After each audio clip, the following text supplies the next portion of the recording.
Hello and welcome. Thank you all for being with us tonight. My name is Garrett Snedeker. I'm the Assistant Director of the James Wilson Institute. We're delighted to bring together this group of friends, new and old, under the banner of our James Wilson Institute. The Institute is the current manifestation of what was once known as the Amherst Committee on the American Founding. As Professor Arkes begins to recede from Amherst, the members of our board have sought to cultivate an audience beyond that of just the Amherst community. However, we are well aware of our roots and do want to preserve a connection with that original core of Amherst supporters.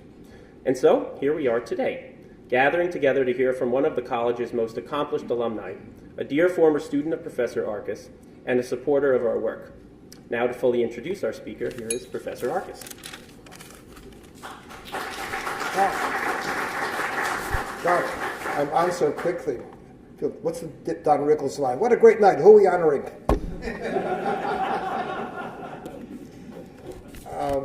I'm sorry that Dave Eisenhower, a number of things have converged to knock Dave out for tonight. It had to be something really powerful for Dave to back out of this. We're also having some health problems. There's that line of Mark Twain looking at the literary scene and saying, Homer is dead, Shakespeare is dead. I myself have not been feeling very well of late.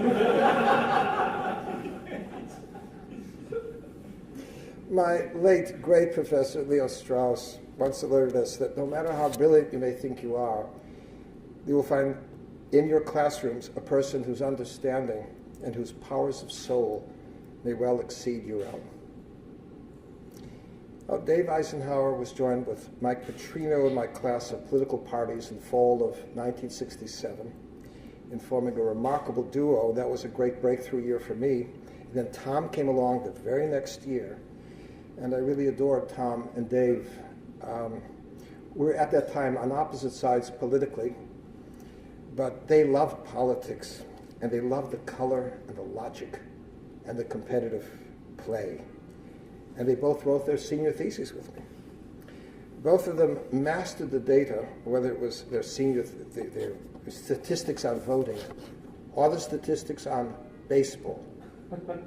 Remember, Tom and Dave once played the whole 1959 season over in computer cards to see if my beloved White Sox would still win. And they did. They did. Well, with McGovern, my old party did a shift to take the side of Stephen Douglas in the debate with Abraham Lincoln. And I came over to the side of Mr. Nixon, Dave's father-in-law. And Tom would remark at an alumni meeting in Washington years ago, I'm one of the few people here who remember Hadley when he was a Democrat. And I would twit Tom and say, I remember Tom when he was a Republican. And the converts are far more conservative. Glenn Louie, class of 71, and Steve Crump, you knew Glenn, I think, right? Glenn remarked that one year he knew both people who were running the congressional campaigns for re-election in both parties, Nita Lowey for the Democrats and Tom for the Republicans. And by the way, the story was, when Pat Moynihan retired, Nita Lowey was supposed to rise up to go for that seat, and then Cheryl Louie, Glenn's wife, was supposed to go for Nita's seat, but Hillary came in laterally and put the kibosh on everything. But Glenn said that between the two, there was no comparison. You tell Tom the congressional district, he'll tell you the river that runs through it and who is talking to whom in that district. Tom's knowledge here is encyclopedic, and his interests have been expansive along with his interest in people, his capacity for friendship, even with people on the other side. I mean, Tom could be friends even with Henry Waxman, the house gym. I mean, I would see Henry Waxman at Whole Foods and I would wince.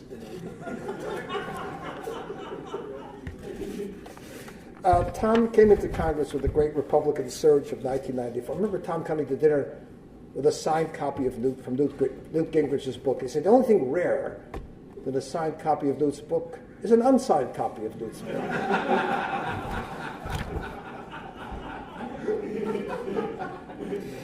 And Tom had a fine run there, but the terrain in Virginia, especially northern Virginia, was getting quite altered. And Tom thought it was time for a change. And Tom once remarked that his district in Northern Virginia was larger than Wyoming, Alaska, and North Dakota. And that the political complexion of that place was really altering as a red state was turning purple. So he decided to make a change in 2008. He shifted over to Deloitte, where he's been able to engage more freely in a range of issues and travels that correspond with his own expansive interests. And he's been able to make a bit more money. As they say, only a busy man makes time. I don't know how he does it, but Tom has taken up teaching a course on politics and parties. He's been teaching a course at George Mason University, where he's actually chairman of the board now? Chairman of the board at George. And he brings to that course a knowledge that surely runs beyond the knowledge of the one who had taught him that course in political parties in the first place. We can chalk it up to the odd turns of life, perhaps the fallout from Watergate for Dave, that David would make his vocation in the academy, where he's become a beloved teacher at the University of Pennsylvania. While Tom took on politics as a vocation, I recall Dave telling me once, just savoring Tom's career, and he said that Tom had become the very best of our public men in the way he tries to knit people and interests together in building alignments that have a principled ground with a chance then to hold, which was, of course, the focus of an old course we used to do on political parties. Sandy Rosenberg, who's been in the legislature of Maryland for years, in the Senate now, Sandy once remarked that you never did the book that came out of the course on parties. That's true. Every one of my books came out of one of the courses. I never did that course, that book that came out of the course on parties, and even now it's more apt than ever, because the core of it was the connection between parties and the political regime. That real parties were the only organizations that have a stake as an organization in preserving a public contest for power with a regime of elections. I mean, the church could exist under any kind of regime. But what people have failed to recognize more deeply is that parties carry within themselves an understanding of the regime itself, and that a realignment of the parties can give us, at times, the substance of a change in regime, the kinds of systematic changes that we associate in other places with revolutions. So we have the possibility of transferring power, and it's an enduring basis, a sustained basis, from one set of groups to another, with radically different understandings of the rightful ends of political power and the powers of the government. The contrast now is more dramatic than it's ever been in my lifetime, whether on promoting abortion as a public good, same-sex marriage, or even lately, as Andy McCarthy points out, the move to take over the local police through federal controls and inducing the police to back away from active policing, something Mr. Obama has been pushing for a long while. The executive and judicial posts are filled over time with people who reflect those differences in a striking way. So we see the shift, say, from a Sam Alito to a Sonia Sotomayor, from a John Ashcroft to an Eric Holder. Just imagine those kinds of changes carried on, sustained for 20 years, and you see the kind of shift that takes place. This sense of the significance of parties has only been sharpened by the heightened cohesion of the parties and the polarization that Tom has made the subject of this new book. Tom was alerting me to this years ago. Back in 2000, I was doing another book for Cambridge. He pointed out to me the real shifts that had taken place in Bucks County, Pennsylvania, Bergen County, New Jersey, Nassau County, New York, old Republican enclaves that had held for George H.W. Bush and shifted over markedly, flipped over when it came to George W. Bush. But that matter has been brought home to me recently in an even sharper way. And the differences we've traveled since 2000, because in 2000 we finally introduced that bill of mine that I wrote for the first George Bush to protect the child born alive who survives an abortion. We enacted that bill in 2002. Tom was there to vote on it. The White House invited me to Pittsburgh for the signing of the bill. Jerry Nadler, Congressman Nadler from Greenwich Village, railed against the bill, but he summoned his powers to persuade the Democrats not to vote against this bill. Don't embarrass us by voting against this bill simply to protect the child born alive. Well, we're embarked now on a project to restore the penalties that have been stripped from that bill, stripped for the sake of avoiding a veto from Bill Clinton. But it turns out there's far more of this killing than we'd ever imagined. It goes on with far larger numbers, greater volume than we'd ever supposed. It was brought home dramatically with the experience of Kermit Gosnell in Philadelphia. No Democrat voted against that bill that we passed in 2002. 80% of the public thinks that Dr. Gosnell in Philadelphia ought to be prosecuted and punished. And so it's reasonable now, we thought, to ask the Democrats, you all voted against this. You thought this was a heinous thing. What penalty would you attach to this? Would it be at least as serious as a moving violation in traffic? Just tell us, okay? But we find just recently that a move to enact the same kind of bill in Colorado, I've just learned, was voted down in a party line vote, with the Democrats all voting against. So my hunch is that if we came forth with that bill now, Jerry Nadler would have a very hard time in corralling the Democrats to vote for that bill. Last November, Tom came to Amherst to present the data on polarization in a talk, and it was quite mesmerizing, with Tom at his best. The data was striking. He'll present some of this now with districts and maps. My colleague, my friend, Bill Taubman, some of you remember, Bill was there with us, taking this in, just fascinated. And he said to me, this is so good. We used to do this, didn't we? We taught courses of this kind. Yes, and I used to do them. But here we have Tom to do it, and do it even better. So join me in welcoming Tom Davis.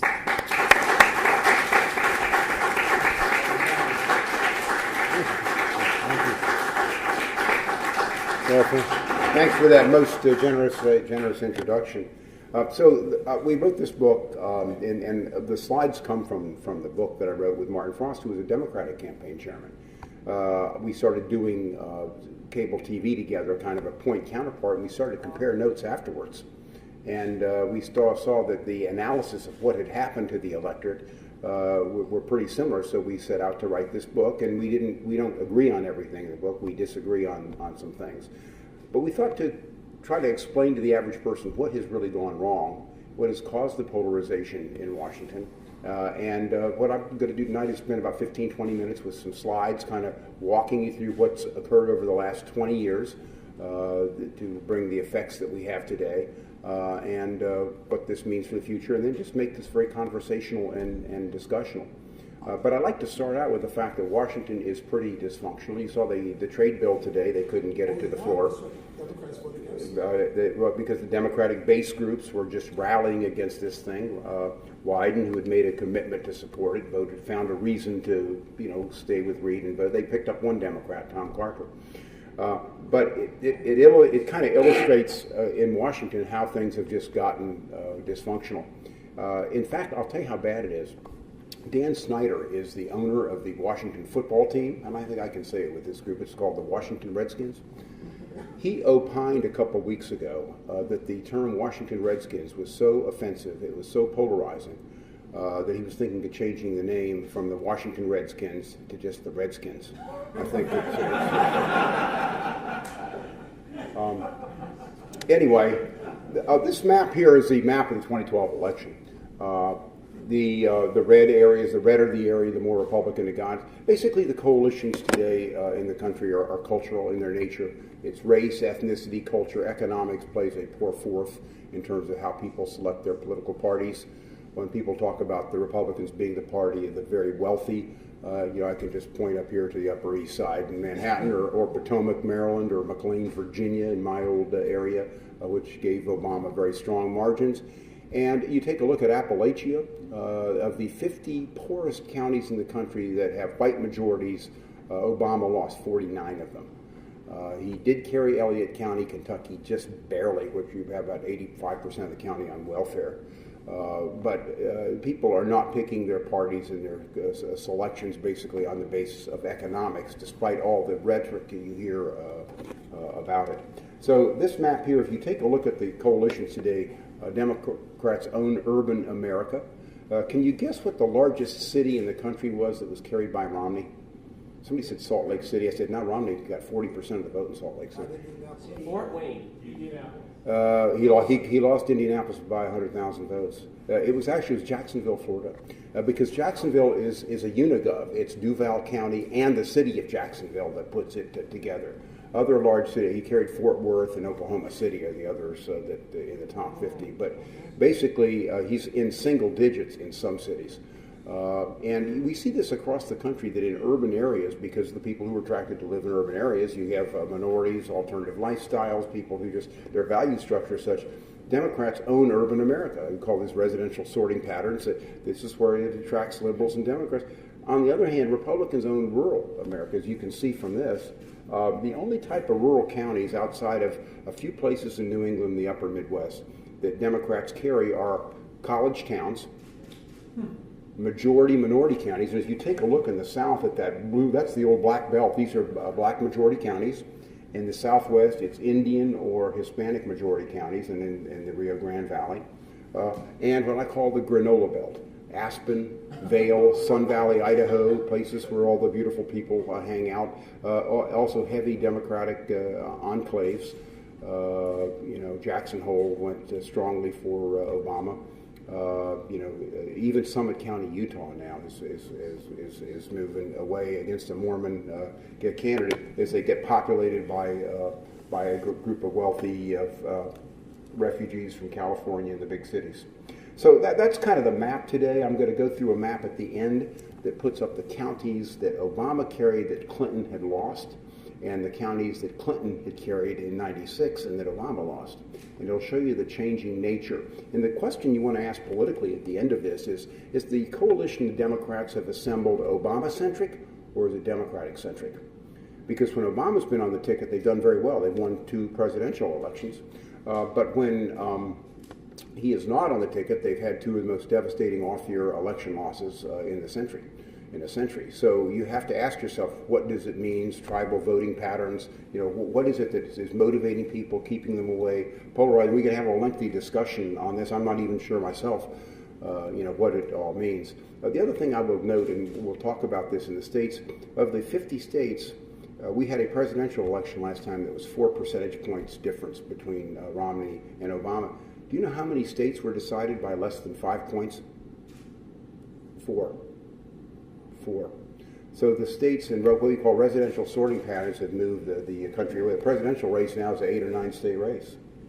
So what's happened over the last 20 years that have really caused this polarization? And there are 3 macro factors, I think, that Martin and I point out in the book. First is the advent of what I call the single-party districts. You have now 80% of the House of Representatives. We know what party is going to elect in November. November is nothing but a constitutional formality. The election is the primary. So that means for members, they orient their rhetoric, their attention, their voting records on their primary electorate, who, by the way, are a fairly thin ideological slice of the electoral pie. Independents, for the most part, don't participate in primaries, even though independents are the largest registered group in America of Republicans, Democrats, and independents, and the fastest growing group. In some states, they're barred from participating. In others, they're allowed to participate, but they just don't show up. And New York has one of the puniest primary turnouts of any state in the country when you look at it. So the activists tend to dominate. So primary voters don't reward compromise. They like you to stay tough. They like you to stand tall. It makes it harder for leaders to deal on these things unless you've got the appropriate interest groups involved with this. Well, how has this evolved? Well, there are three factors that have caused the advent of these single-party districts. We've always had them. You've always had, places like the Bronx and New York City, and areas like that, where you've had Democratic enclaves in American cities and areas, but to never as pronounced as it is today. Residential sorting patterns continue. There's a book called The Big Sort by Bill Bishop, where he talks about people live around people that that think like they do. And he talks about his neighborhood in Austin, Texas, where he's at a neighborhood party, and one of his neighbors comes up and says, "Isn't this just a wonderful, diverse neighborhood we have?" He said, "We have blacks, we have Hispanics, we have Asians, we have gays." And Bishop turns to him, he said, "Well, do we have any Republicans here?" And the neighbor says, "Well, come to think about it, we don't." And he talks about moving from that neighborhood where they would trap their rats and let them go to a neighborhood where they shot them and ate them out there 30 miles away. So you do have huge cultural differences that are defining people and how they pick their political parties. So residential sorting patterns is a part of it. Gerrymandering is clearly a part of this. Gerrymandering today, the new software and data analytics that are available today politically are such that we can draw districts with such precision that wasn't available 20 years ago. And so the redistricting is now an art form, and I'm going to visit a few districts with you just to give you a flavor for how it's done in the next couple slides. And finally, the Voting Rights Act. Voting Rights Act passed with the best of intentions to allow basically southern states and some cities not to discriminate against minorities when drawing lines. The end result has been you pack minorities into districts where they can be represented, and you bleach the districts around it. If you fast forward to today in the deep South states, which have the most history of racial abuse and division, and all you have are white Republicans and black Democrats. That's it. And no need to talk to the other party at all, because they have played no role in the nomination process. So this is the end result, what I call, in governance, the law of unintended consequences. That something that was supposed to bring us together has in fact proved a huge dividing line. There is one exception to that in the Deep South, and that is a black Republican Senator, Tim Scott from South Carolina. He's the most popular in the state for everybody who thinks the Tea Party is a racist group. But the divisions there are the unintended consequence of the Voting Rights Act, which is now, by the way, there are 3 pending cases in Florida, North Carolina, Virginia, and Alabama on how the justices interpret that, and we'll see what they do this term on that. Democrats want to argue, well, we don't need 60% districts. If they recognize that the beneficiaries of the Voting Rights Act were African Americans and white Republicans. Then, in point of fact, it's deprived them of Democratic votes, so they're going back and reinterpreting this now with sympathetic justices where they can try to change it through the courts. If it were just redistricting, that would be one thing, but 2 other macro factors have occurred over the last 20 years significantly. One is the media today very stratified. With the abolition of the fairness doctrine, the equal time doctrine, the media model started to say, we don't have to be fair anymore. We don't have to give each side errants. We think we could find a successful business model catering to people that want to hear our message. And people were tired of what they were seeing on TV, and Fox News resulted, talk radio. The liberals started to do the same thing. They started their own talk radio. It didn't go too well, but if you have Sirius XM, they have a number of talk liberal stations as well. More importantly, you have MSNBC over there on the left. And then mostly, we forget about this, over half the people now get their news off the internet. Well, the internet has no filters at all. Anything goes. What we say, the crap to content ratio coming over the internet, just very, very high. And people tune into the sites and listen to the stations and watch the stations that tell them what they want to hear. They don't like to hear bad news. And I was watching during these Baltimore riots, I was watching Fox and MSNBC, and these are just like parallel universes. And people are tuning in and getting their views reinforced by this. This has a huge effect on members, though, because although the majority of people don't watch cable news, they have the activists gravitate to this sounding board, and they gravitate to the websites, and they forward this stuff all around, and what starts off as a misstatement somewhere becomes fact down the line, and it affects members. They have to pay attention to this. Rarely do you see a Democrat really go on Fox News. They try to get them on, but there's nothing in it for them. The same thing. Rarely do you see a conservative over on MSNBC, even when they're asked to go. They aren't asked for the most part. I do the Bill Maher show periodically because he gives you a nice stipend, and that's how you sell books. But you know when you go on that what the studio audience is going to be like. It's an HBO thing, but he has a larger audience than Meet the Press. So our book sales spiked after going on this. Hadley, it's probably too late for you, but it's on Friday nights and shown throughout the week.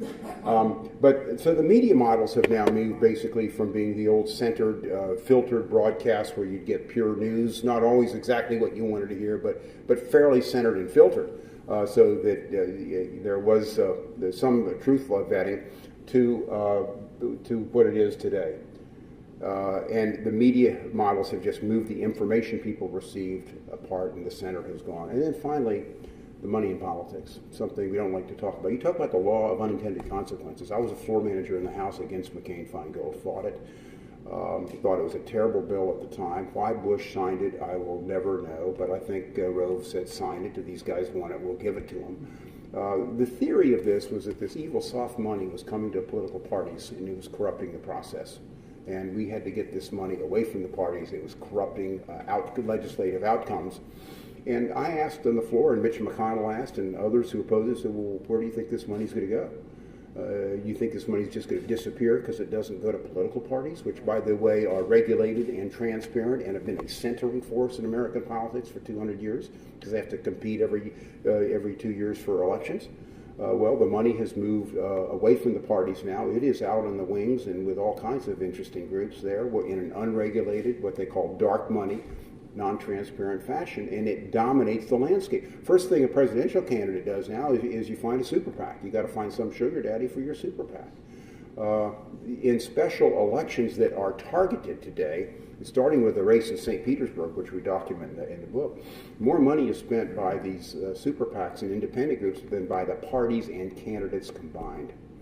And campaign finance is, I think even the proponents would have been much worse today than it was when Congress started to regulate it and step in and try to correct it. I talked to Chris Shays, who was the House author. The companion was Shays, me, and Chris said he was sorry he ever got involved. He had no idea it would turn out this badly. And we quote that in the book. Once again, the law of unintended consequences, government gets involved, and you never know which way it is going to go. But campaign finance has basically moved money from the center parties out to the wings and independent operators. So interest groups are more empowered than ever before. I remember one conversation on the House floor. I still have floor privileges, so I get up there occasionally. And one of the members voted and said, why are you voting no? And he said, man, this has been, the guy got 3 super PACs have rated this thing in groups. He said, the last thing I need is having them drop $1 million on me in a primary, and I have to raise my money up in hard money increments. So there's just no way. I had another member call me on the vote to reopen the government, and he said, Tom, I want to vote to reopen the government, but I got a county commissioners declared against me, and he ranked the super PACs that were rating this vote.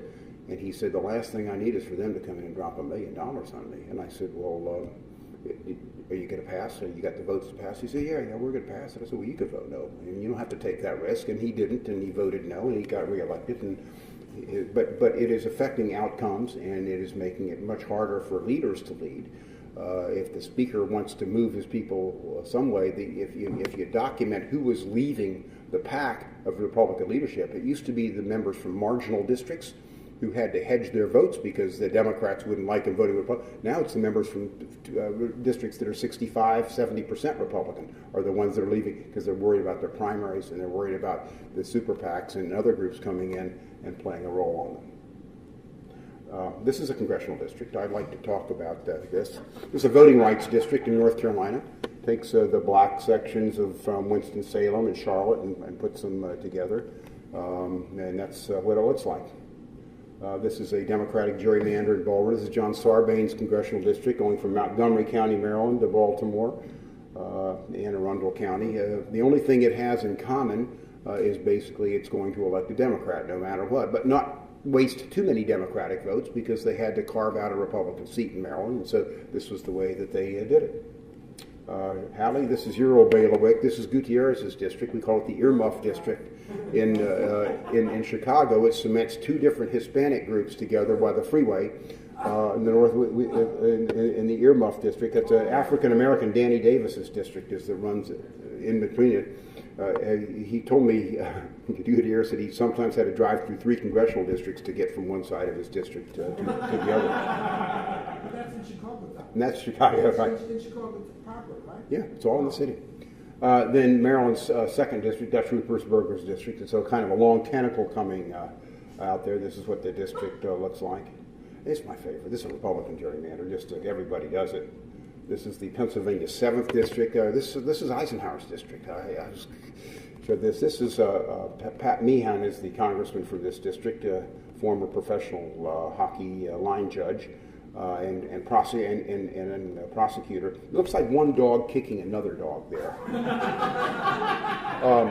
But this district is it's a Republican seat. That's what it comes. In Pennsylvania, Republicans did such a good job, and you got to admire them. In 2012, Democrats got more votes for the House of Representatives in Pennsylvania than the Republicans, but the Republicans came out with a 12-5 edge. If Picasso were alive today, he wouldn't need to be an artiste. He wouldn't need to go through his blue period. He could be a congressional redistrictor and get all the artistic fulfillment than he ever got as an artist. This is pure artistry. This is a few. I could put up 50 districts like this. This is the rule of the day, and frankly, it doesn't pass the laugh test. I mean, when you think about what the founders would have thought of in terms of a district, the gerrymander, that salamander district, Hadley, that's nothing. That's a compact, contiguous box compared to what we're seeing today. But with the software that we have today and the wild rules, you come in and you do say one man, one vote. You say, okay, we'll take that, and we'll double down on that. You got it. One person, one vote. You got it. Voting rights. You got it. But they write the rules accordingly. Now, what's happened at the grassroots over the last 20 years? We illustrate here that the party bases have moved apart as well. This isn't just the party elites that are dictating this and interest groups, because at the grassroots, the party followers, the people who are self-identified Republicans and Democrats, have also moved to polarize. So this is taken from a Pew survey of, I think, 20,000 people. We have this in the book as well, where they document what has happened over the last 20 years. As you can see, government regulation of business does more harm than good. Republicans were always more anti-regulation, but that margin has increased over time as we've had a self-sorting of the parties. We call this the ideological sorting of the parties. There are no more liberal Republicans or conservative Democrats. They are self-sorted today. Government is always wasteful and inefficient. The gap has widened. Poor people say today have it easy because they can get government benefits without doing anything in return. That gap has widened significantly.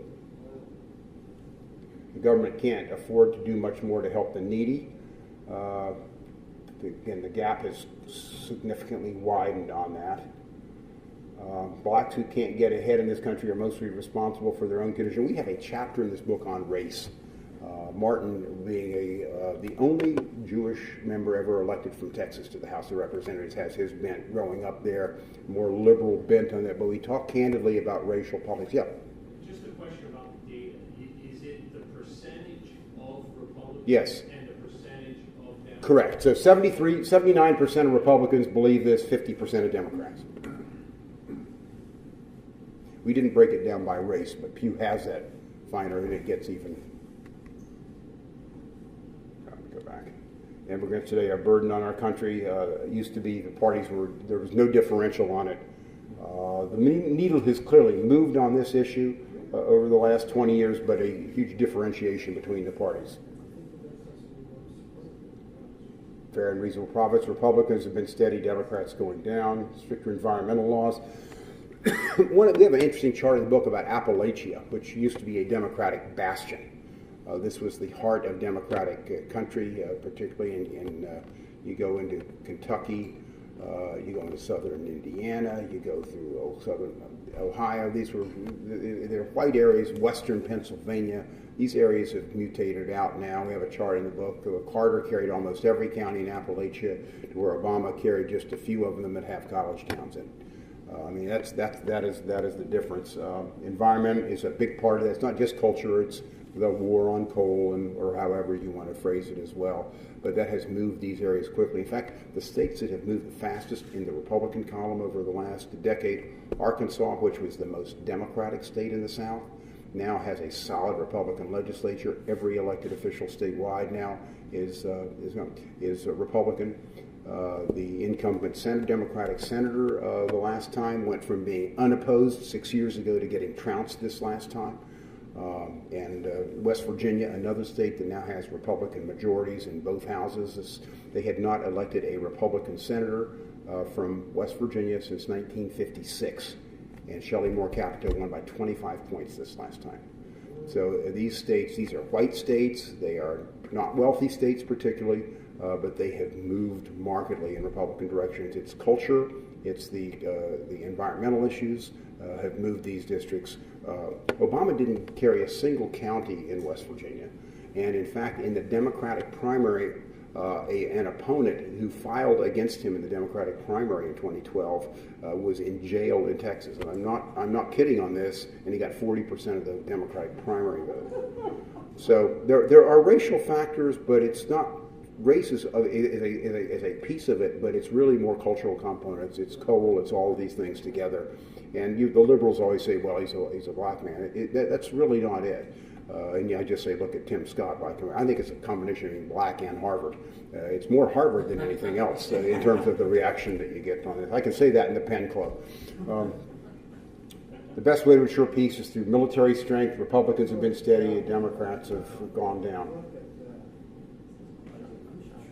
Homosexuality should be discouraged by a movement in both parties, but a more significant movement among Democrats. Now, I use this chart. We have a chapter in the book called All Politics is No Longer Local. It used to be, Tip O'Neill's adage, all politics is local, or all politics is personal.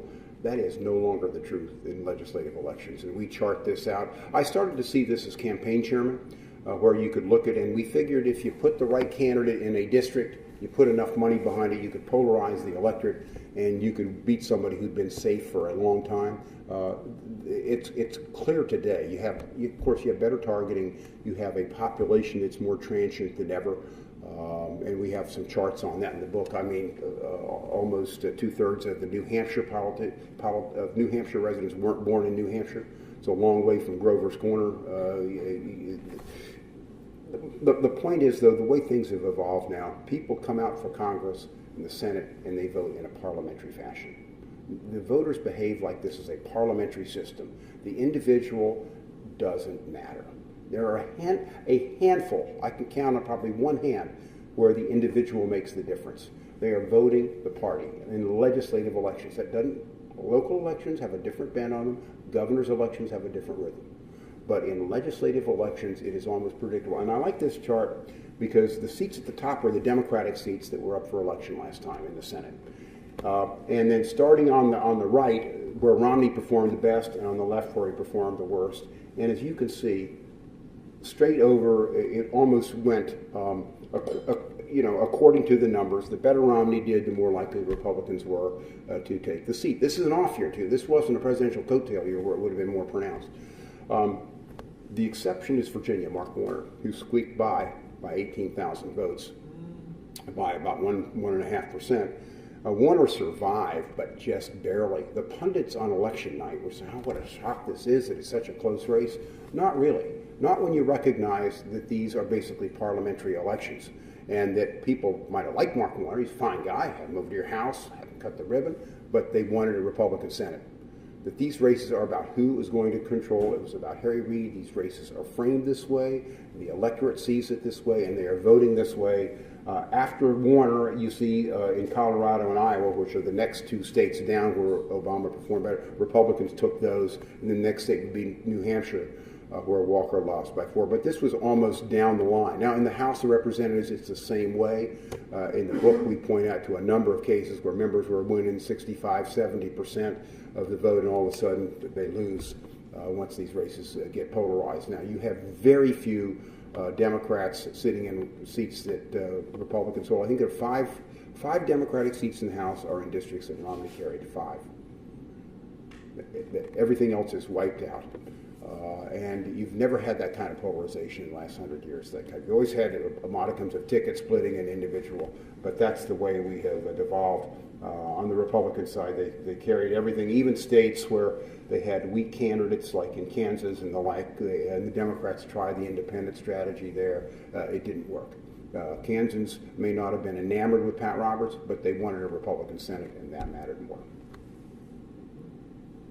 And the problem with this, or maybe it's not a problem, but the problem with this is if the voters are acting in a parliamentary fashion, the members, when they come to Washington, act like it's a parliamentary system. And so what does that mean? That means instead of being a member of the minority party, where you're a minority shareholder in government, trying to mitigate the bad effects of legislation, offering constructive amendments, you're the opposition party. From minority party to opposition party, everything is no. And in most cases, the trade vote today being easily explainable, but being a notable exception, the president's party in Congress is just an appendage of the executive branch. It's no longer an independent body. The end result of this is Congress has just lost a lot of power, and some of it voluntarily. For example, I said this to Boehner. I said, okay, you're suing Obama for usurping legislative responsibility, but you've given up earmarks, which is the power of the purse, which is the greatest power of Congress. Hey, you just handed that over to him.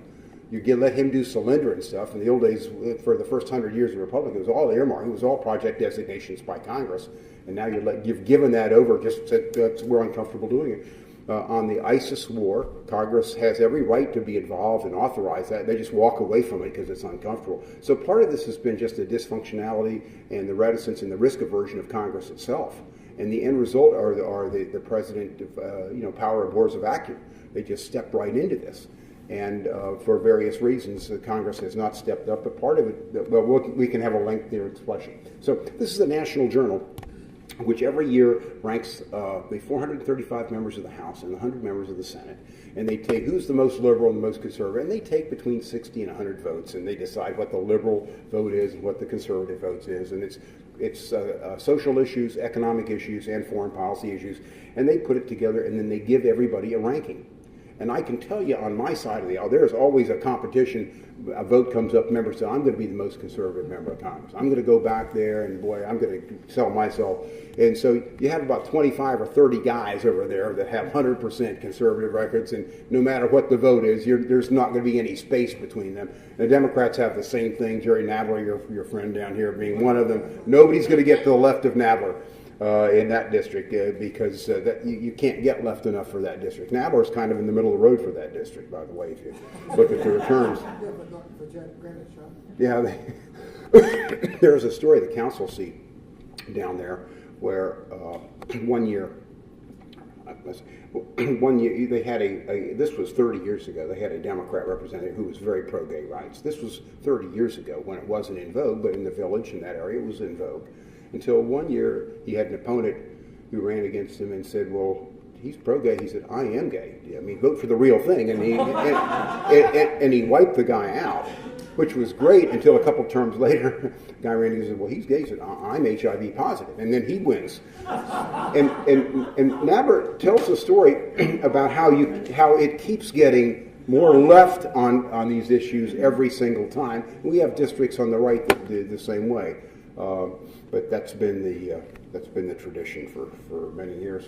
So we rank the most liberal and the most conservative. So what we do here is we took the most liberal Republican, this is over the last 30 years, said who was the most liberal Republican, and we start in 1982, and the most liberal Republican in 1982 was Bill Green, right here in Manhattan. You have to be Republican to get elected, right? And you take the most conservative Democrat, and you say how many members have a cumulative voting record between those two? In 1982, it was 344 members. There were lots of conservative Democrats, really conservative Democrats from the South particularly. And there were lots of liberal Republicans. They were from Connecticut and Pennsylvania and New York and cities, and that's how they survived. All politics was local. They could get elected, and they could personalize the districts. Well, that was 1982. By 1994, on the eve of the Gingrich Revolution, it was 252, but it had dropped a little bit. Fast forward to 2002, it was down to 137. But then these macro forces I talked about at the beginning start to really take hold. And in the last Congress, Mike McIntyre from North Carolina retired. Matheson in Utah retired. And Barrow from Georgia defeated for re-election. Complete polarization. The most liberal Republican, more conservative than the most conservative Democrats. Well, how about the Senate? Is there a realistic prospect of that becoming zero? It is. It would. I say if you take these three members out, it's zero today. And we have some weird members of the Republican conference who are so conservative that they're liberal. You know, we call it the dark side of the moon, where these guys get together and for some convoluted reason, they're so conservative that they're liberal, and vice versa. And you see these on some of these national security issues, and so it really can get convoluted on some of these issues. So and in the House, which is a pretty eclectic group, it's hard to get there. But if you take those three out, that's exactly where you are. There's nothing in between. Now, in the Senate, which is more statesmen, they represent states. They don't have these narrowly drawn, weird-shaped districts. 58 members in 1982. By 1994, it was 34. 2002 is down to 7, and the last three Congresses, it's down to 0. And by the way, your most liberal members, you think about Olympia Snowe, you think about Ben Nelson. These members are leaving in droves. They're not comfortable there. They can't function. They're not comfortable in their own caucuses. I can tell you story after story of members where Joe Manchin, who's from West Virginia and has to now be conservative to survive as a Democrat. Whether he does or not remains to be seen. But with the pressures that he feels that the leadership and the interest groups put on him, they can't really do much to him in a primary in West Virginia, where when Obama is losing 40% of the vote to a guy in jail. So it's a pretty conservative electorate. But in general elections, you find out they just want a Republican. They may as well, you put up a conservative Democrat and a conservative Republican, you want the person who's going to vote with the right leadership role. And that's what they're faced with.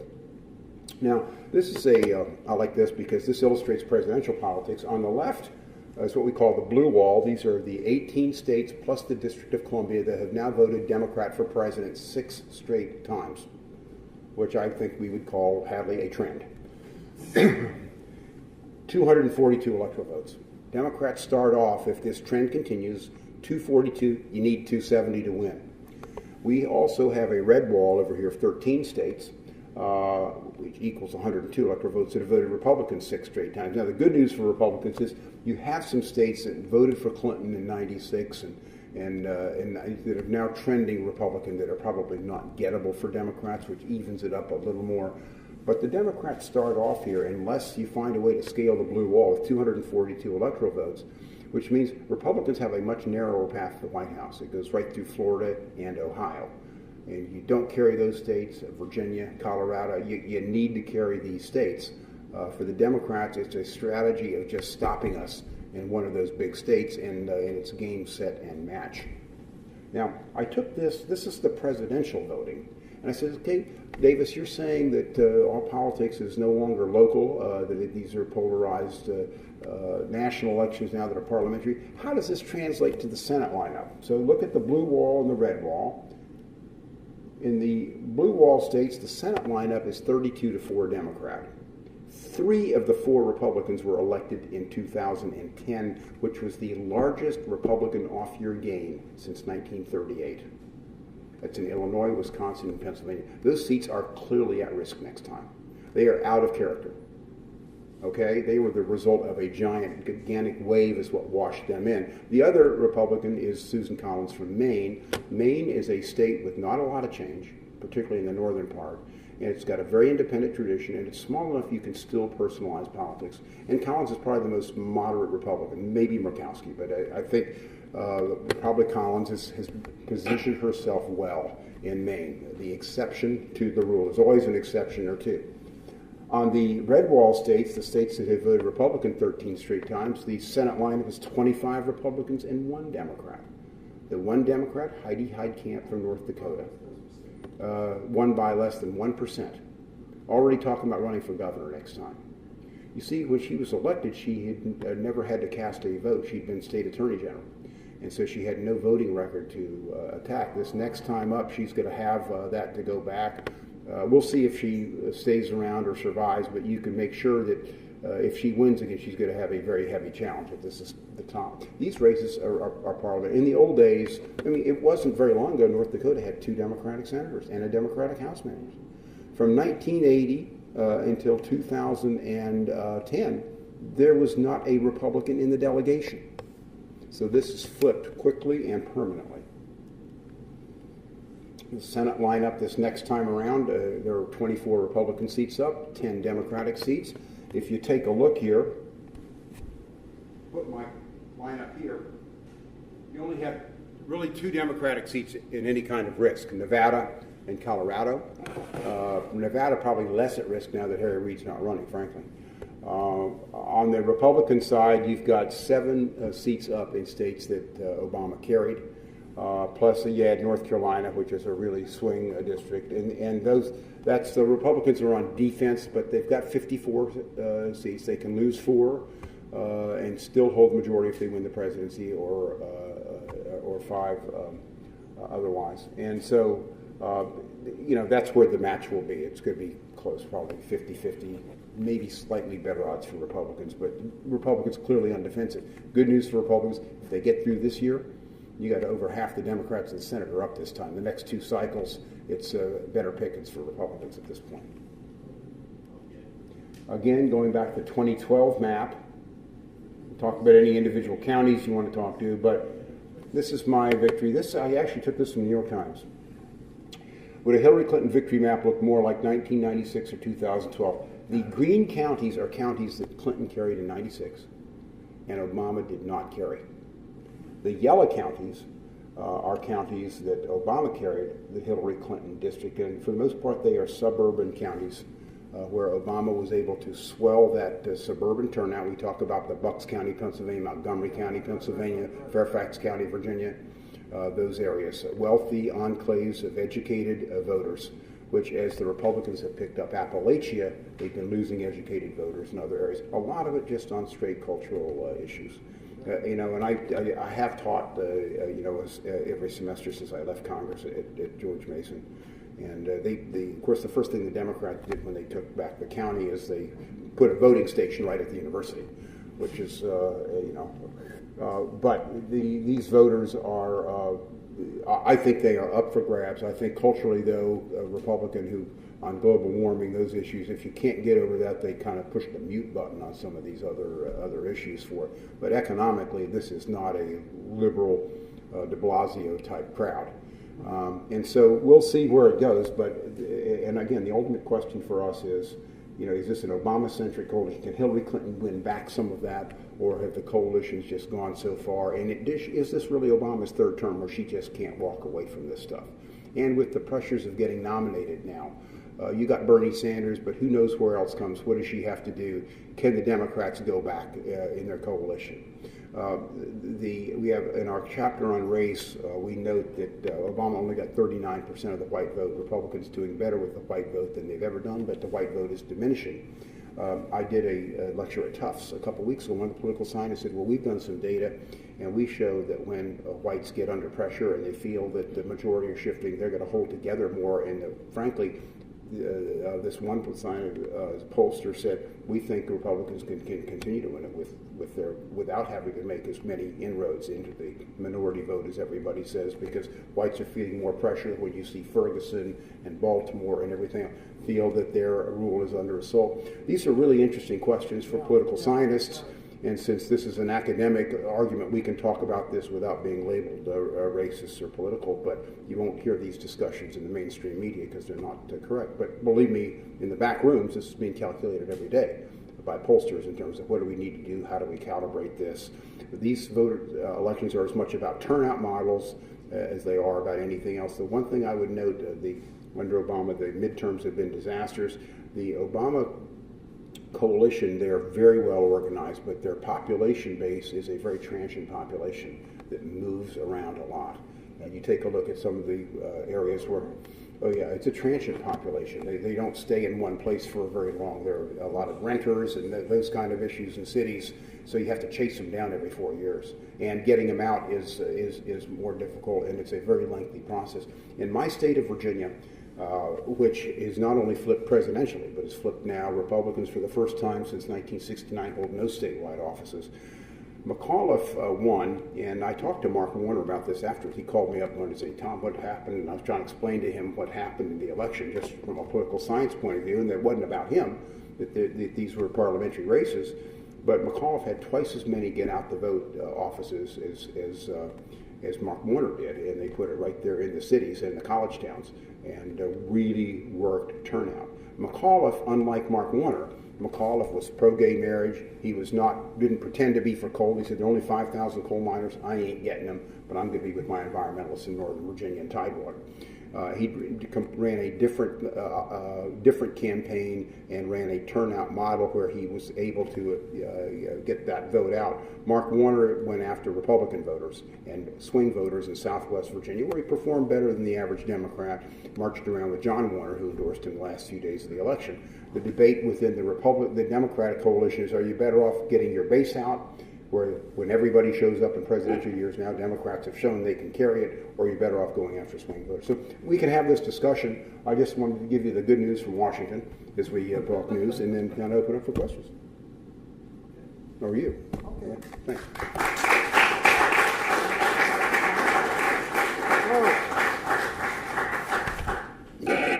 Well, I was supposed to take the place of Dave in doing a commentary here. I recall Jerry Nadler, our friend Darren Nadler, who's getting bigger as we stand here. And there's a story of Jerry Nadler coming to Charlie Stenholm's office, and Charlie Stenholm said, Jerry, pull up a couple chairs and sit down. I remember being with Tom and Dave Eisenhower at a ball game in Baltimore in April 1992. I remember Dave, they're both munching on peanuts, and Dave looking out there and he said, Tom, I guess you figure Clinton has it. And Tom said, yeah. I said, wait a minute, time out, explain this to me. And it was that Tom said, well, Bush has lost his base, he's going to lose California. Tom sees with a very, very clear, sober head. I think of Robbie George's line about what separates the blue state of Connecticut from the red state of Wyoming. Could it be that the inhabitants are divided over the co-payments and deductibles and medical care? Or could it be something else running deeper between the two? Well, I was going to do, we want to get to the question, I was going to do a commentary on this from a slightly different angle.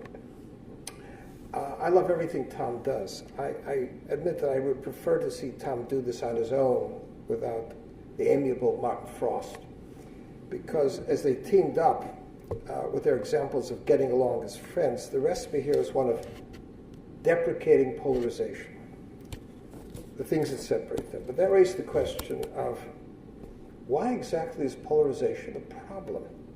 Does polarization somehow obstruct or impede the most important work of our politics? But that depends on what we take the most important work of our politics to be. On the matter of politics and horses, you run back to Aristotle's common sense. As Aristotle suggests, when we talk, say, about horses, we take our reference to a healthy, vigorous horse, not a sick one, a horse filling out the powers of what a horse may be. And in the same way about politics, we have to consider the most distinctive and rightful ends of politics, what a polis, what a polity, rightly ordered, would look like. And with a statesman, a political man, it's the same way. Which is why so many of us have taken Lincoln as the model of what a statesman and the statecraft would be when a political man could be remarkably clear about the rightful ends of the political order and the principles that underlie his own policies, his own judgments. Now, that a politician has to work within the channels of what is acceptable, common opinion, well, we take that as a given. There's no way that Lincoln in his time could oppose the laws in Illinois that barred marriage across racial lines. He couldn't oppose that and still be in politics.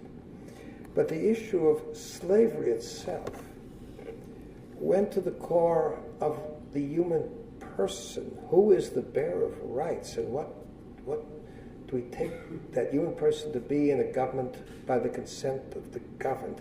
That we can't rule human beings as human beings are compelled to rule dogs and horses. And yet, as Lincoln pointed out at the time, slavery, we can't talk about slavery anywhere. We can't talk about it in the churches. People say it doesn't belong there. We can't talk about it in politics. It's too divisive. It's explosive.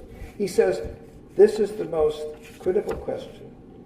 It's the question that people care most deeply about, and we can't find a place to talk about it. Now, Lincoln gave us an understanding then of statecraft that's radically at odds with the understanding being offered today. And it runs in this way, that the most important function of the political man is to get clear on the issues that really stand at the core, the issues from which, as Lincoln would say, everything else radiates. And the task then of the political men is to show the public just how we can talk about these matters in terms that are accessible to ordinary folk, to ordinary people. And we would see later just how well Lincoln succeeded when we see Lincoln's lines running through those letters of the Union soldiers in the Civil War. You know, things like, as we give freedom to the slaves, we secure freedom to the free, ennoble alike in what we give and what we preserve. Now, if I ask liberal friends what they take to be the most important questions, they say, well, unemployment, inequality, reproductive rights. Well, with unemployment or inequality, who are you worrying about? The people who have less. Are you worried about everyone in that group? Even people you don't know? Are they all equally worthy of your concern? Why would you worry about? Well, because they're human beings. They all count. Well, of course, the counter of that is, well, what about those 1.2 million human beings killed every year in abortions? If it's human beings, why don't those humans count? Surely they're no less human from their first moments. And surely for the laws on homicide, the killing of a larger, older person is not more of a killing than the killing of a smaller person, or the one who doesn't look the way we look. Back in 1996, I was talking to a black-tie dinner in Pinehurst, North Carolina, of the English-speaking union. And remember, I told him, look, I haven't said anything to you about abortion tonight because I know you people are not concerned about it, but I ask you simply to flex your imagination in this way. Let's say I looked out and I saw, on the landscape, I saw 1.2 million members of minority group being lynched every year with a law imposing no barriers, requiring no justification. Right. Let's say someone looked at those, I think those comparable to the killing of innocent beings in abortion. Now, if I saw, I'm not asking whether you see it, but if that's what I saw, where do you think I'd place that issue in the overall ranking of issues? Would it be just below the question of interest rates or quantitative easing? Would you be astonished if I insisted that this can't be a peripheral question? It has to be a central question, closer to the core of things.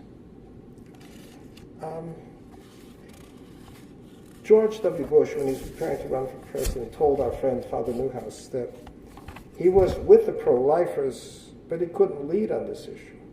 I always wanted to raise the question with the president, well, do you think real human beings are killed in these surgeries?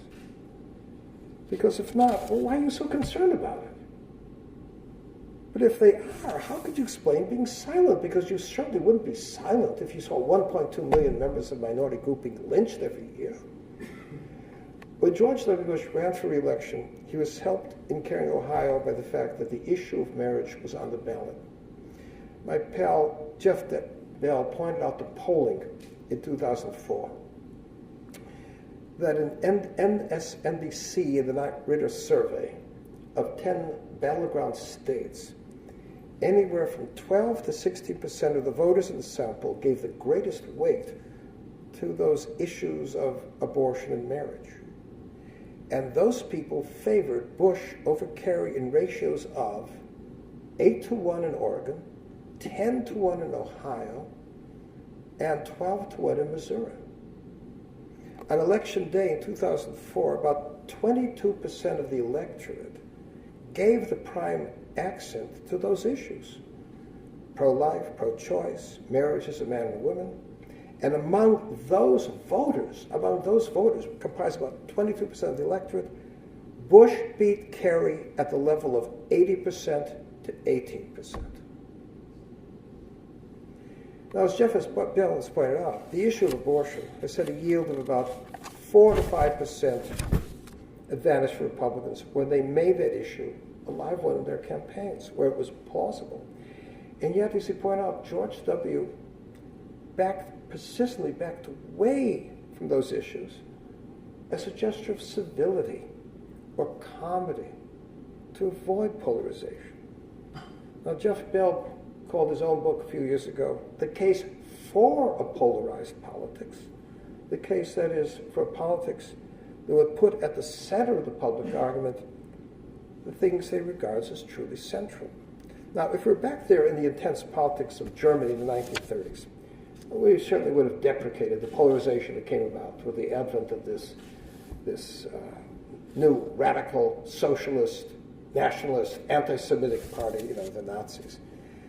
But would we have tried to moderate that polarization by finding some compromised position, perhaps offering some compensation to the Jews whose property is being confiscated, allowing Jews and older families to retain some of their civil rights, or killing simply the Jews who are still in the womb? Or could we face the fact that in certain cases of polarization, one side here may be right and the other side deeply wrong? Machiavelli suggested, as some of you remember, that the silence of a wise man is always instructive. That when a wise man is silent on a matter that others of us think important, he gives us to understand it's not all that important after all. So my concern about the argument over polarization is that it offers data quite revealing about our current condition, but it could also provide a kind of covert moral teaching, a teaching to avoid certain questions that are divisive, precisely because they're questions of real consequence. And the facts quickly adduced here, that it may be perilous politically to talk about these things. Those facts simply reflect the state of affairs in which political men and women have been teaching now for years that our politics are far more manageable. We don't talk about those things that are truly the most important.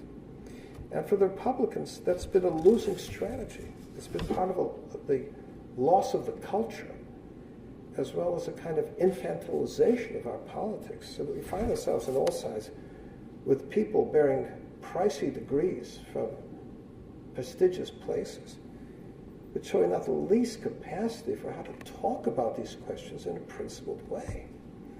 Now, Tom, as a political man, has found ways of talking to ordinary people about these things, while he's also blocked in by the channels of opinion in a district becoming far less conservative.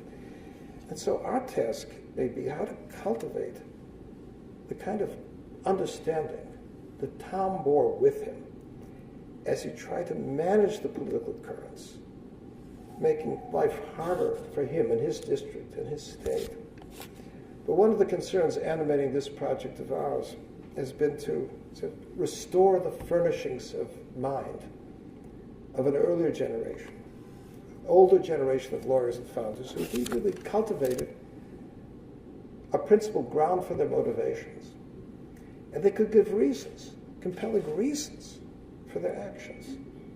And that task of restoring a political class of that kind with those furnishings of mind is the task of learning again, or learning anew the things as a people that we once used to know. With that, I want to open this to questions for Tom on the election. Okay, we're open. Tom, would you like to make this question?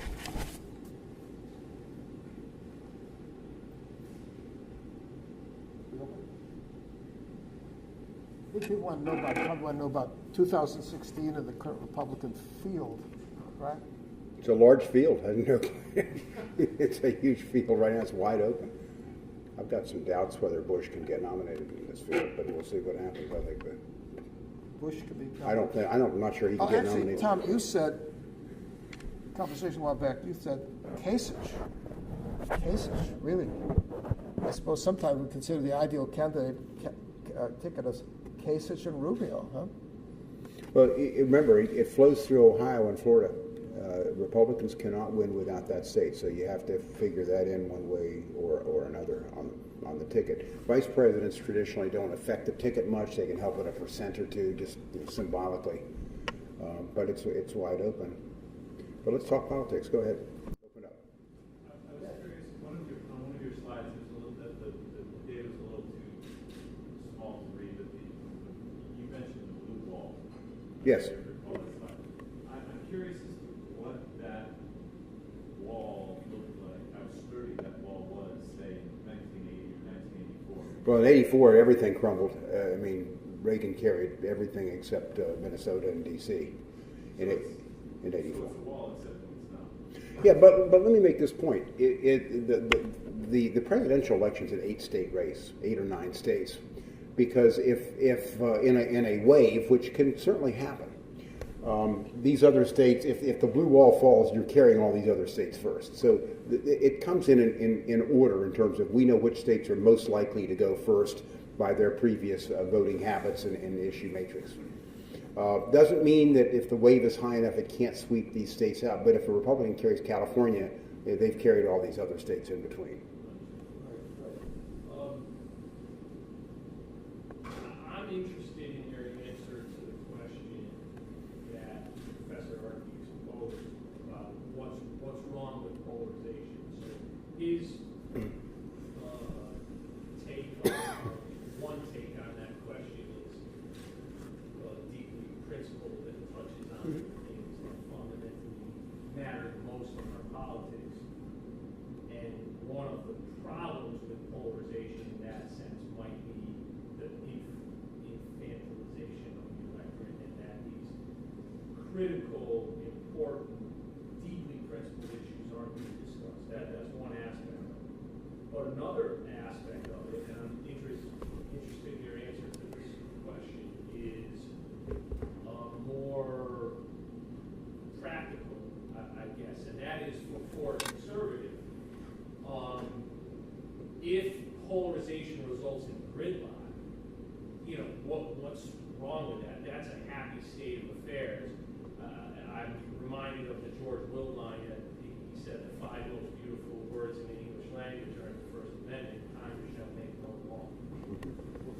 So what's wrong with polarization that results in a gridlock and things not getting done, which some people might view as dysfunctional? Well, it depends. It's in the eye of the beholder, but I would just say, just give you one example. It depends if you like the status quo or not. If you like the status quo, gridlock is great. But if you're unhappy with the status quo, it's a terrible thing. And I would opine on just a couple issues. I start with the budget and our balance sheet. We are an airplane flying into a mountain. It is unsustainable. We know if this continues, it doesn't end well. We just don't know when it doesn't end well. And Congress's inability to address this issue, because there are some very uncomfortable trade-offs to make. Either you're taking more money from somebody, or you're cutting some benefit that somebody perceives that they have earned or deserve.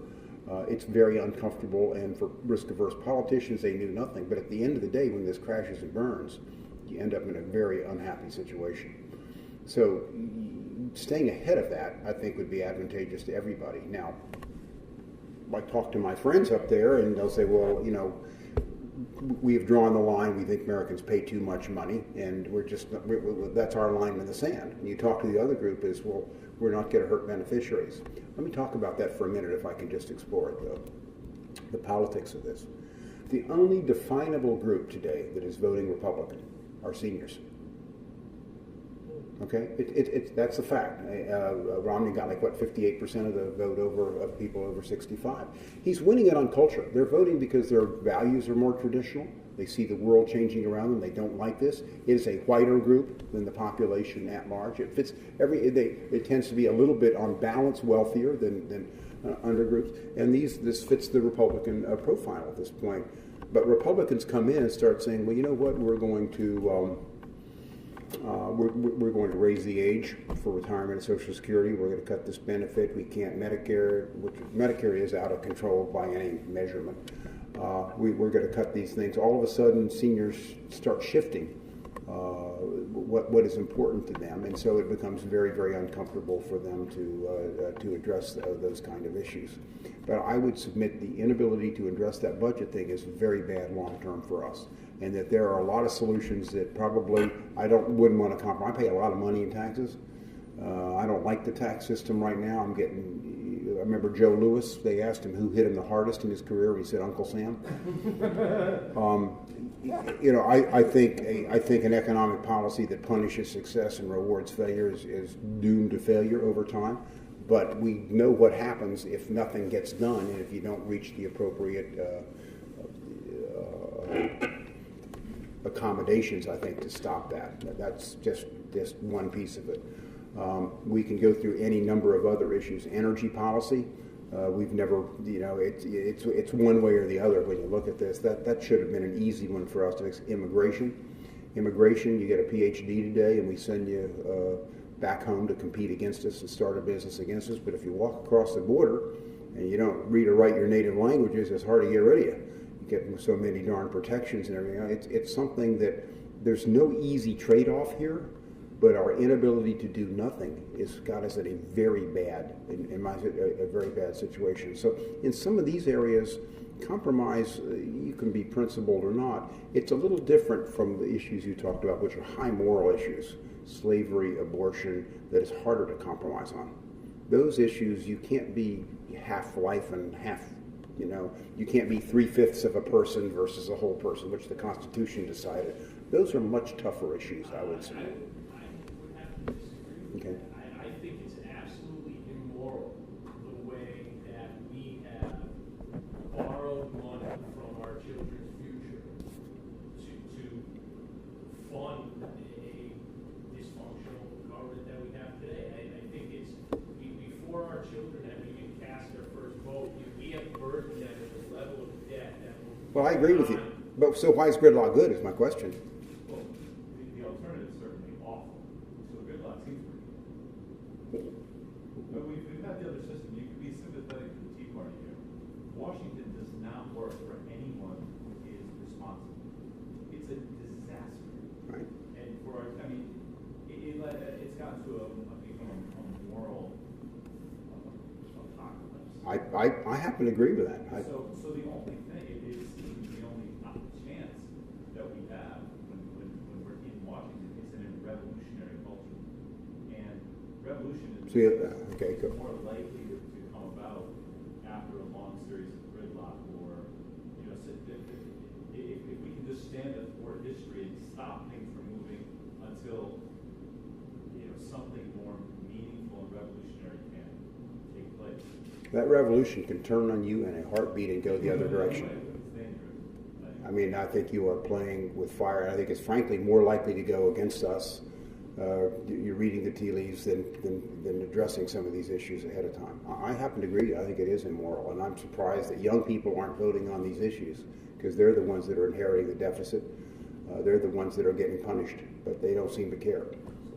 One party wants to deal with it, the other one doesn't. Isn't that it? No, I don't think either party wants to deal with it. I think that's the problem. I think each party wants to deal with it on its own terms. As I just said, the Republicans have woken up and recognized that seniors are a base vote for them now, and that if you go too far after them, I think if both parties address it together, there's no the political damage is mitigated. Okay. But if one party addresses it, each party will what we call metascare, and will go up and start running the ads against the other. So this is something where you really need both parties to buy in for a series of trade-offs to do something, because otherwise, you move forward, you just get wiped out the next time around.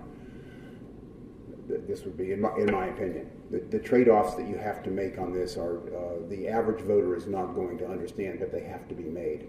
And if parties could compromise, then the punishment gets meted out a little differently. What I was suggesting, I guess, I think some of the trade-offs that are being contemplated are, maybe they are not quite, they don't quite rise to the level of the injustice of the destruction of innocent blood, but they are nonetheless immoral. So, confiscating more of someone's income to fund a benefit that it doesn't work, and the empirical data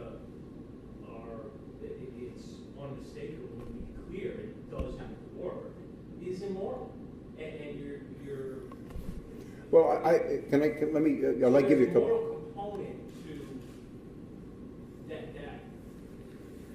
Opposing what I suspect is the compromise you might seek or you might endorse.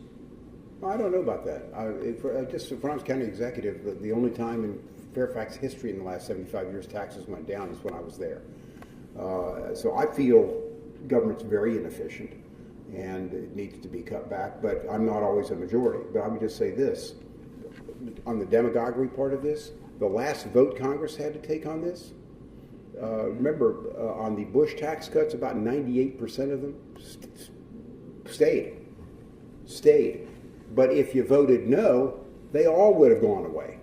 And yet the rhetoric coming out of this thing is that the heroic vote was to vote against the compromise, which kept 98% of it. You don't always get the choices that you want on this, but a no vote on that would have knocked out all of those tax cuts altogether with no hope of doing it. But you'd never know that listening to the rhetoric on talk radio and news. That's a fact. Well, what about this? I'm struck by those of Congress losing its interest as an institution when it comes to things like dealing with the Iranian arrangement. Yeah, I mean it's all the parties there. It took Obama to see what the problem of the Madisonian system, the thing that made it so difficult to enact something, made it impossible to enact something that resisted an executive. But you talk about the corruption in Washington. Here's what happens. You win an election, and the winners sit in a very ornate room in the Capitol. And what's the first thing they say? How do we keep our jobs? How do we protect our vulnerable members? How do we stay in power? The losers sit in a less ornate room, in a little smaller room at the Capitol, and they say, how do we game this thing so we can get it back? So this becomes a blue shirts versus red shirts. It doesn't become the kind of issue here. So there is a corrupting influence to this in that sense. I don't disagree with that. I sat in those rooms. I was an elected member of the Republican leadership for 2 cycles. And it was always blue shirts versus red shirts, and it's always been that way, on the other side. But I think, it is rose-colored glasses to think we think this thing gets so bad and we win. That's not what's happened in Europe and other areas where this stuff comes down. So, to touch on that a little bit more, it gets more confiscation is what you get. You just get higher taxes. Yeah. You talked about how many of the rural areas, the Democrats have done well in, are these college campuses, and also about how it seems that members don't want to discuss things that make them uncomfortable, which which is something that a lot of college students seem to have an issue with these days as well. They don't want to hear things that make them uncomfortable, and primarily the things that they don't want to hear that make them uncomfortable are people talking about abortion or gay marriage or minority rights in a way that does not Hate speech. Hate speech, right? That is, That's all. taking an opposing view, one that opposes the liberal orthodoxy that's prevalent at most universities, including Amherst, is somehow hate speech. And given that this is extremely, as I said, extremely prevalent in most, I guess you call them the most prestigious universities, what does that portend for this type of division in the future? It seems to me, at the very least, that this is going to cause polarization to get much worse. No, I think it gets worse. I mean, I think these factors that drive it apart at this point, it gets worse before it gets better. And though for every action there's a reaction. I was watching a commentary on the 70s in Kent State and all the students and the elitists and the campuses getting together, and they took a poll and found out where the public favored the National Guard over the students by an overwhelming margin. And so there are a lot of factors that go into this, but academia is terrible. I was at Grinnell College about a month ago, and I met with their president, who's an African-American gay, and I met his partner there as well, and he told me that a group of young Republicans came and said they wanted to start a Young Republicans on the campus. He said, but they were afraid of just being intimidated and shut down, and the president said, this is a sad commentary. He said he thinks it's just gone too far. But that is exactly what has happened on a lot of these campuses, and it's happened with the elite papers and everything else. There's a group speak, an elitist group speak that has the microphone. Question, in terms of structural factors, sort of an interesting pitch. On the one hand, you identify that this is essentially a parliamentary system that's based on... Except it's a balance of power system, but it's about the voters are behaving in a parliamentary. It's not a parliamentary system. But what's interesting, though, at the same time, it's certainly not in the sense that with things such as campaign finance, you see the locus of power movement, say, soft money to parties, going over into sort of individual focus in terms of particularly money for money that would have once gone to the parties, to a centralized institution, goes to is a resource to say an individual's individuals with their own interests derived from the party. So what I'm sort of curious is how do you see this tension? On the one hand, the party as a labeling function seems to be even more important than ever. At the same time, the party as an institution of sort of really any sort of civic society institution seems to be decreasing in influence. I guess how do you see that being resolved? I think it remains to be seen. We see a number of laws being passed now where you have a top two runoff. In fact, there's a special election in Mississippi today that's a top two under their runoff provisions. It's not in general elections. I think you'll get two Republicans in the runoff, but you have a number of states now, California being the most notable, Washington State, Louisiana, where the top two go to the finals, and it could be two Republicans, two Democrats. And it's being done out of a frustration with the system where independents are just excluded practically because of the rules of the game and the alignment of these districts from really active meaningful participation.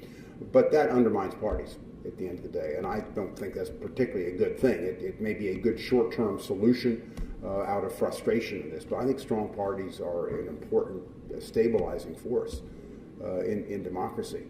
I also, on the campaign finance, I only bring this up to say that the people who put us into this mess, it's worse than ever, that when government touches it, it tends not to get better. When government substitutes its judgment for the marketplace, whether it's the economic or the political marketplace, you always get a lot of unintended consequences. And I think that's kind of my point in saying this kind of thing. When everybody looks for government to do stuff, I get very nervous about it, because government's just not that smart. And it's a lot more corruptible than the marketplace when you get down to it, in terms of who's writing the regulations, who's in this situation. But the public doesn't necessarily feel that way. Yeah. To get back to 2016, I know that you argued that when it comes to congressional races, the trend has been that the candidate matters less and less, and so the overwhelming defined party, which is larger economic Mhm. demographic factors. And so I guess I wonder to the extent that might also be true, that trend may also be true for presidential races. And so I guess the two things would flow from that. One, if it is true, does it matter of the 18 choices we're going to end up having on the Republican side?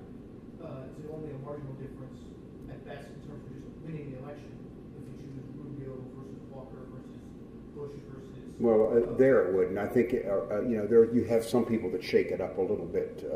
That would shake it up a little bit if they get nominated. So then my next question would be, in terms of shaking it up, are we better off with a generic minority, a generic female? Is it better to pick someone from Florida or Ohio? Is it better to pick a polarizing figure, a sort of a popular, someone who's got a big brand following? Like, what are the things that would shake it up? Well, first of all, I think this can use some shaking up. And I think voters, you'd be surprised sometimes how they respect leadership, and somebody will stand up. The problem is we stand up and start leading, and then we cower down and back down right away when the media gets hot and everything else. I always found, when the going got tough, you go right back at them, and if you sound decisive about it, people will follow. But our problem is when we start doing something, like our guys go hide in a corner on the first time they get a negative press or something like that. But this is, for all practical purposes, if you're targeting a campaign, you're targeting 8 or 9 states. The other states, not that they don't matter or don't make a difference, but those are the states that are most likely to, that's where the battle will be fought. If you win those states, you may win some others in addition, but it's those 8 or 9 states.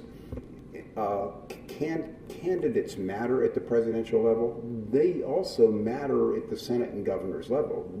You have to have a candidate that is at least a mammal in some of these states to win elections. And we've seen what's happened when we've had some candidates that are a little disruptive and I would say exotic. That you lose a lot of, not swing voters, you even lose some party base voters on that. First you hold your base, and then you move out from that and you go after swing voters. Not motivating your base is an equal problem. So it's hard to say what the ideal candidate is in this. I would say this, if you're looking for Republicans in terms of adding to your constituency without subtracting at the same time, because we did surveys when I was campaign chairman about what issues motivate our voters to come out and don't motivate theirs. Because I can bring abortion, bring out pro-life, but I also bring out their people who feel equally strong. So politically, if you're just talking strategically, I want to get issues that I can focus on and talk about in the arena that get my people out and don't get their people out. And what we have found is frankly, some of these homeland security issues work really well for Republicans. That when you start talking about those kind of terrorism issues, those work really well, and it gets a fringe going up and bending if you're up in Vermont or something like that. But for the most part, that doesn't necessarily get the other side all whipped up. And so there are those set of issues that you want to try to focus on. Now, that doesn't mean you compromise your views on abortion. It just means that it's not necessarily convenient to go out and talk those things and make them front and center to the electorate, because that's not going to motivate the people you need to get over. You're not going to change somebody's views on abortion, but the question, at least in a short campaign period, but the question is, what are the issues I need to be out there that are going to motivate people to move over? Some elections, abortion's front and center. Some, it's an irrelevant factor. It's going to depend on the particular issue matrix and what I call the atmospherics of that particular campaign. And if you get a majority, then you can act accordingly. And that's what's happened in some of these states. I guarantee you in some of these states that have passed strict laws, the issue they got elected on wasn't abortion. But they could come on, and then you have a working majority, and then you just do it, and it's over. Scott Walker didn't run the first time on getting rid of collective bargaining and right to work. But they got the majority and they acted. Snyder certainly didn't run on that in Michigan. He wouldn't have won. But they did it, and it has changed politics in those two states forever. And if there are any states to move off the blue wall at this point, look at Wisconsin and Michigan and the changing nature of this. Because when you denude the unions and take that money out of the system, you have changed the dynamic incredibly. The biggest... Pennsylvania is still a strong union state. It has a more blue-collar state, which gives Republicans. Right, because he did better in the blue-collar areas. He did less well in the white-collar areas, ironically. If you look at the Philadelphia suburbs, Montgomery County, Bucks County, even Chester County, So you look at those not, and even in Lancaster, but you go out into the T and into western Pennsylvania, part of Appalachia, Washington County, Beaver County, areas like that, Greene County. These used to be Democratic bastions. Romney swept them. And so the demographics of Pennsylvania and Ohio are better. Virginia is worse because the people moving in there tend to be higher income, better educated, white collar, and also federal workforce issues. Yeah. Tom, I want to Brother John, and then I want to ask you guys. But we're talking about 2016. Let's give Brother John the last question. One of the things that, as I watch this, disturbs me is that as Republicans, certainly as a student of Professor Arkes, there are certain things you probably would not do to win an election. Yeah. I don't see the Democrats doing the same thing. How deep can Harry Reid go deeper in the model? And as Republicans, I think one of the problems we face is that they are not constrained. Character assassination, lies, digging up past various Mitt Romney cutting kids' hair when he was 15 years old. And we're going to go in there with white gloves and try to fight this. And that's where I think we keep losing. I'll give you my view on that. I've run a lot of campaigns. And as campaign chairman, I'm just the proudest. My second term, we got 38 of their ads pulled off the air in 2002. We didn't have one ad pulled off the air for third party, party ad. So you want to be consistent and be able to defend it. And the difference is really slight. I mean, you don't need to exaggerate stuff. There's usually enough there. You have ads pulled off the air? 38 of their ads pulled off the air For what because they were false, and we could prove it to the false. And if it's a third party. There's the House of Representatives, 2002, 2002. And so you learn that. But I never went after anybody's personal life. A divorce, their private life. And it's not out of high principle.